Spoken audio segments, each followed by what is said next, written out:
बेटा देखो, हमारा क्वेश्चन क्या है? Right a short note on noting charges and retirement of bills of exchange. हमें शॉर्ट नोट लिखना है। ये क्वेश्चन आपके इन एग्जाम्स में आया हुआ है। आरटीपी में 2019, आरटीपी में 2021, आरटीपी 2022 एंड आरटीपी नवंबर 2022। मतलब ये एक इंपॉर्टेंट क्वेश्चन है। अब पहले हम बात करेंगे नोटिंग चार्जेस की, कि भाई नोटिंग चार्जेस होते क्या है। अब यहाँ पे पहले मैं एक सिनारियो लूंगी, आपको समझाऊंगी, फिर हम शॉर्ट नोट लिखेंगे। सपोज ये जो पर्सन है एक्स है, और ये जो पर्सन है ये वाई है। एक्स ने वाई को गुड्स बेचे 50,000 रुपए के। अब यहाँ पे वाई के पास अभी पैसा नहीं है, तो वाई ने बोला कि I will pay after 2 months. Y ने बोल दिया मैं 2 महीने बाद पे करूंगा। तो एक्स ने बोला ठीक है, आप मुझे 2 महीने बाद पे कर देना, लेकिन मैं आपके लिए ऊपर क्या ड्रॉ करूंगा, एक बिल ड्रॉ करूंगा, ताकि मेरे पास क्या होना चाहिए, प्रूफ होना चाहिए कि आप 2 महीने बाद मुझे पैसे दे दोगे। तो मैं एक बिल ड्रॉ कर रहा हूं, जो एक्स के लिए हो जाएगा बी आर, बिल रिसीवेबल, क्योंकि एक्स को पैसा मिलेगा, तो बिल रिसीवेबल है। और वो वाई के लिए हो जाएगा बीपी, बिल पेबल, क्योंकि वाई को पैसा पे करना है, पेबल। तो इसके लिए ये एसेट हो गया, इसको पैसा लेना है, इसके लिए ये लाइबिलिटी हो गई, इसको पैसा देना है। ये तो आपने समझा होगा, इंट्रोडक्शन में क्लास में सर ने बताया होगा बी आर और बीपी। अब यहाँ पे क्या हुआ बेटा, 2 महीने बाद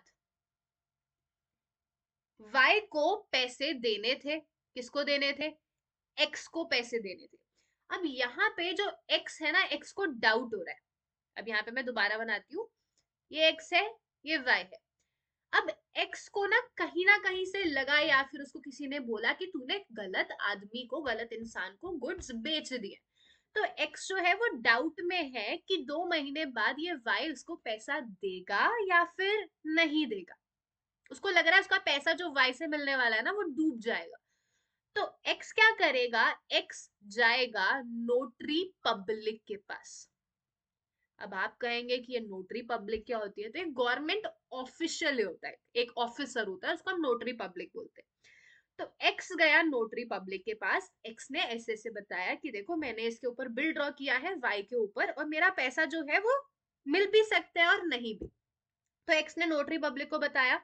अब नोटरी पब्लिक क्या करेगी, अगर पैसा मिल जाता है, अगर वाई पैसा दे देता है, तो नोटरी पब्लिक एक्स को पैसा दे देगी कि तुम्हारा पैसा मिल गया, लो। अगर पैसा नहीं देता, वाई ने बोला मैं पैसे नहीं दूंगा, तो ये जो नोटरी पब्लिक है, ये जो है एक तरीके से प्रूफ हो गया, एविडेंस हो गया कि हाँ वाई ने 2 महीने बाद ड्यू डेट पे पैसा नहीं दिया। तो हमारे पास क्या आ जाता है, एक एविडेंस आ जाता है, एक प्रूफ आ जाता है कि वाई ने पैसा नहीं दिया, और ये जो नोटरी पब्लिक है ये हमारे पास क्या है, प्रूफ है, सबूत है। अब क्या ये जो नोटरी पब्लिक है ये सारा काम फ्री ऑफ कॉस्ट करेगी? Answer is no. कोई भी आज के जमाने में, आज के टाइम में फ्री में काम थोड़ी करता है। उनको क्या चाहिए, फीस चाहिए, पैसा मांगता है। तो इसी फीस को जो एक्स नोटरी पब्लिक को देगा, इसी को क्या बोलते हैं बेटा, नोटिंग चार्जेस बोलते हैं। नोटरी पब्लिक ने बोला देखो हम एविडेंस देंगे, हम आपका पैसा कलेक्ट करके आपको दे देंगे, अगर नहीं देगा तो हम एविडेंस भी बन जाएंगे, लेकिन अपने को क्या मांगता है, पैसा मांगता है, पैसा चाहिए, जिसको हम बोलते हैं नोटिंग चार्जेस। तो ये था नोटिंग चार्जेस, कि जब भी आपका जो है, आपको डाउट लग रहा है, आपका बिल डिसऑनर हो जाएगा, तो आप एक ऑफिसर के पास जाते हो जिसको बोलते हैं नोटरी पब्लिक। वो ऑफिसर फ्री ऑफ कॉस्ट काम नहीं करेगा, उसको जो भी हम फीस देंगे उसको बोला जाता है नोटिंग चार्जेस। अब मामा आपने समझा तो दिया, लिखना कैसे है, पेपर में क्या लिख के आएंगे। So noting charges are the amount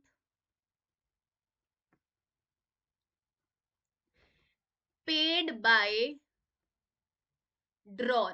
क्योंकि एक्स ने पे किया ना, एक्स कौन था, ड्रॉर था, किसको पे किया? नोटरी पब्लिक को। Are the amount paid by draw to notary public who once. ये किसको वॉन करेंगे भाई? ड्रॉई को, वाई को बोलेंगे। Who once the drawee of the bill to make the payment, या फिर आप लिख सकते हो to clear the bill, to make the payment और फिर to clear the bill in specific time period. जितना भी टाइम वाई ने बोला था 2 महीने, उतने टाइम में आपको पेमेंट करनी है। ठीक है, इसी को क्या कहते हैं? This fees is known as. अब यहाँ पे आप ये भी लिख सकते हैं नोटरी पब्लिक क्या होती है, क्योंकि आप देखो अगर 4 नंबर का वर्किंग नोट आया है तो हमें इतने में तो मार्क्स मिलेंगे नहीं। तो यहाँ पे आप लिख सकते हो the bill is given to the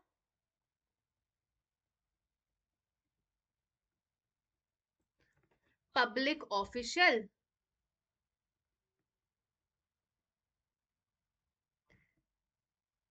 known as notary public. जैसा कि मैंने बताया क्या होता है, एक ऑफिसर होता है जिसको हम नोटरी पब्लिक कहते हैं। अब ये जो अमाउंट है, यहाँ पे एक्स ने पे तो कर दी थी नोटरी पब्लिक को, लेकिन क्या ये एक्स का खर्चा है? Answer is no. भाई हमने बिल ड्रॉ किया था वाई पे, पैसे किसने नहीं दिए? वाई ने नहीं दिए, बिल हो गया डिसऑनर। तभी तो मुझे नोटरी पब्लिक को ये नोटिंग चार्जेस पे करने पड़े।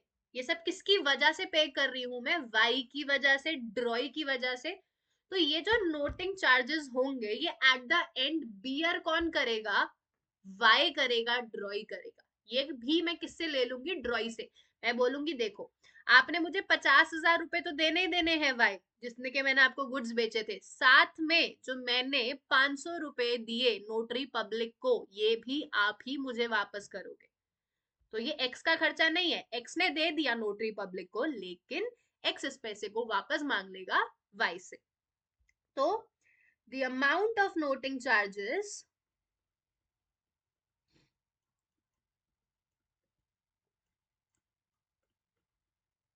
is receivable from the party who is responsible for dishonor।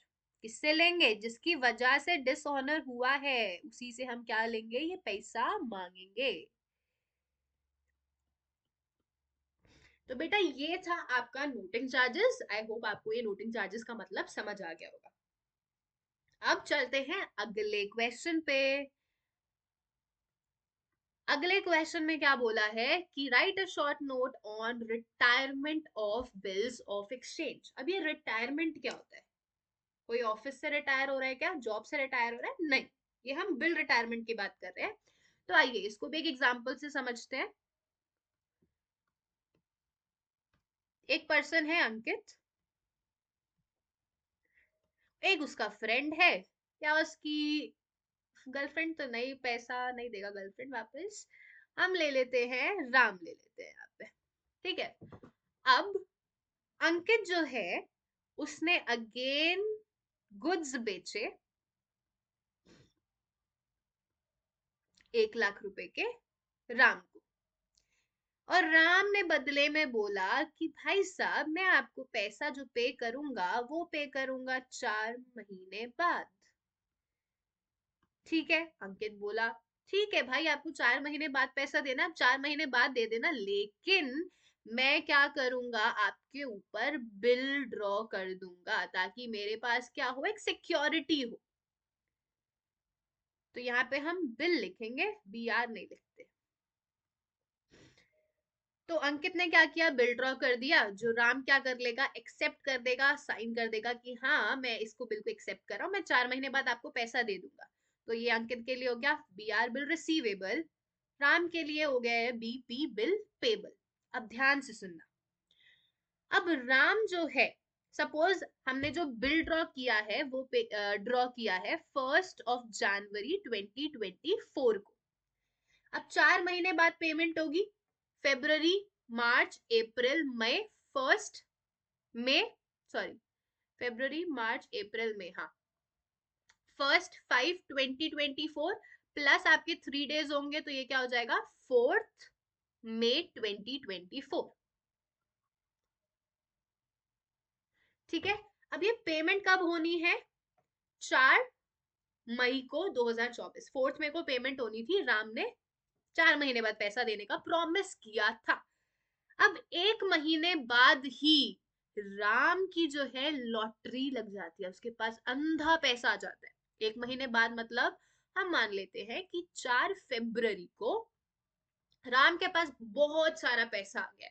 वो कह रहा है तुम भी ले जाओ, तुम भी ले जाओ। तो उसने बोला अंकित को कि भैया मेरे पास पैसे आ गए हैं, अगर आपको चाहिए तो आप ले लो। तो अब यहाँ पे ये देखो कि अंकित के पास टाइम पड़ा है 4 महीने का, लेकिन उसने 1 महीने बाद 1 जनवरी से 1 महीने बाद ही 4 फरवरी को उसने पेमेंट करने का सोचा। तो वो ऐसा नहीं सीधे पैसे लेके चले जाएगा, वो पहले अंकित के पास जाएगा, ड्रॉर के पास, उससे पूछेगा कि ऐसे ऐसे मेरे पास पैसे हैं, क्या आप रेडी हो, यू एक्सेप्टेड और नॉट, आपको पैसे लेने हैं। तो अंकित बोलेगा हाँ मुझे लेने हैं, और अगर आपको ड्यू डेट से पहले पैसे मिल रहे हैं तो वो टाइम से पहले पैसे दे रहा है ना, ड्यू डेट से पहले पैसे दे रहा है। तो यहाँ पे क्या करता है जो ड्रॉर है वो एक डिस्काउंट दे देता है फॉर अर्ली पेमेंट। आपको 3 महीने पहले पैसा दे रहा है जो ड्रॉई है, तो आपको क्या देना पड़ेगा, इसके लिए कोई डिस्काउंट देना पड़ेगा, जिसको हम बोलते हैं रिबेट। यहाँ पे हम डिस्काउंट नहीं बोलते, जब भी बेटा अर्ली पेमेंट होती है, टाइम से पहले पैसा मिलता है, उसको बोला जाता है रिबेट। तो 1 मिनट, थोड़ा सा क्लियर कर देते हैं चीजों को।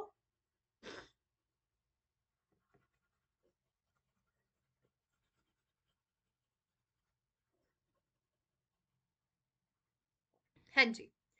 तो यहाँ पे क्या हुआ बेटा, अभी मैंने बताया था पेमेंट होनी कब थी आपकी 4 मई 2024 को, लेकिन राम के पास पैसा जल्दी आ गया है 4 फरवरी 2024 को। तो आप देखोगे फेब्रवरी के बाद मार्च आना था, अप्रैल आना था और फिर मई आना था। 3 महीने पहले राम ने अंकित को पैसे देने सोची, और अंकित ने बोला ठीक है दे दो, मैं आपको क्या दूंगा, रिबेट दूंगा। अब यहाँ पे रिबेट कैलकुलेट कैसे करते हैं, रिबेट जो होता है कैलकुलेशन सेम एज डिस्काउंट होती है। सपोज यहाँ पे 1 लाख रुपए थे ना हमारे, 1 लाख पे आपको रिबेट का रेट बताया जाएगा कि कितना परसेंट डिस्काउंट देना चाहता है। सपोज 10% देना चाहता है। अब हम रिबेट फ्लैट कैलकुलेट नहीं करते, आपको यहाँ टाइम भी देखना पड़ता है कि वो कितनी जल्दी पेमेंट कर रहा है। उसको पेमेंट करनी थी 4 महीने में, लेकिन उसने 3 महीने पहले, मार्च, अप्रैल, मई, 3 महीने पहले पेमेंट कर दी ना, तो हम उसे 3 महीने का क्या देंगे, रिबेट देंगे। तो यहां से आपकी रिबेट आ जाएगी 1 lakh multiplied by 10% multiplied by 3/12, ये आ गए आपके 2500 रुपए। तो अब राम कितने पैसे देगा, 1 लाख में से उसको 2500 की रिबेट मिल गई, बचे हुए 97 लाख 20, 1 मिनट, हाँ 97 लाख 500 रुपीज वो पे कर देगा, किसको, अंकित को। तो यहाँ पे आपको रिबेट का मतलब भी पता लग गया, जब आप टाइम से पहले पेमेंट करते हैं तो आपको ड्रॉर जो है डिस्काउंट देता है, उसको बोलते हैं रिबेट।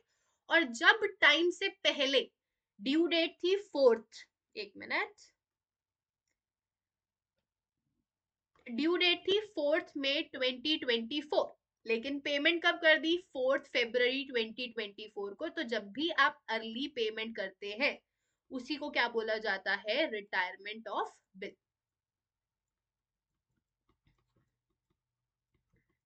ठीक है, आई होप ये भी समझ आ गया होगा आपको, और रिबेट का मतलब भी समझ आ गया होगा। अब मैम समझ तो आ गया, लिख भी लेते हैं शॉर्ट नोट, तो इस सबको मिटा दिया जाए। अब रिटायरमेंट ऑफ बिल होता क्या है, जैसे मैंने बताया, sometimes the drawee makes the payment before the maturity date or before the due date of the bill.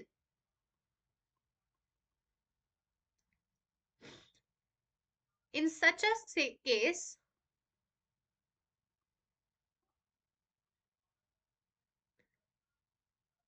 एक मिनट, हाँ, in such a case, drawee will first, किसको पूछेगा, मैंने बताया ना पहले वो पूछेगा कि मैं आपको पैसा दे दूं टाइम से पहले या नहीं, तो यहाँ पे drawee will ask the drawer या फिर payee to accept the cash before due date. पहले हम पूछेंगे उनसे, सीधा पैसे लेके नहीं पहुंच जाएंगे, पहले उनकी परमिशन चाहिए होगी. And if the drawer, if the payee accept और agrees, अगर मान जाता है कि हाँ टाइम से पहला पैसे दे दो, तो the drawer may allow a rebate or discount. अगर वो टाइम से पहला पैसे लेने के लिए मान जाते हैं तो वो आपको क्या देंगे, या तो रिबेट देंगे या डिस्काउंट देंगे, दोनों का मतलब सेम है. ऑन सच अर्ली पेमेंट, आपको अर्ली पेमेंट के लिए क्या मिलेगा, डिस्काउंट मिलेगा. अब ये जो डिस्काउंट अंकित ने किसको दिया था, राम को, राम को डिस्काउंट मिला था, तो उसके लिए क्या हो गई थी, इनकम हो गई थी, क्योंकि उसको पैसे कम देने पड़ रहे हैं. और अंकित के लिए तो ये नुकसान हुआ, पहले उसको 1 लाख रुपए मिलते, अब उसको 97,500 मिले, तो इसके लिए क्या है, एक्सपेंस है. तो हम यही लिखेंगे अगली line, the rebate becomes the income of the drawee and the expense of the drawer. And last line, when bill is paid before due date, जब आपका बिल पे होता है before due date, तो उसको बोला जाता है, it is said to be retired under rebate. इसको हम क्या कहते हैं, रिटायर्ड अंडर रिबेट. हमारा जो बिल है डिस्काउंट के अंडर रिटायर हुआ है, तो इसका मतलब था रिटायरमेंट. रिटायरमेंट का सिंपल मीनिंग है कि आपको ड्यू डेट से पहले पैसा मिला और उसके लिए आपने क्या दी, रिबेट दी. तो आई होप ये दोनों शॉर्ट नोट्स आपको समझ आए होंगे बेटा. इसके साथ हमारा ये क्वेश्चन खत्म होता है.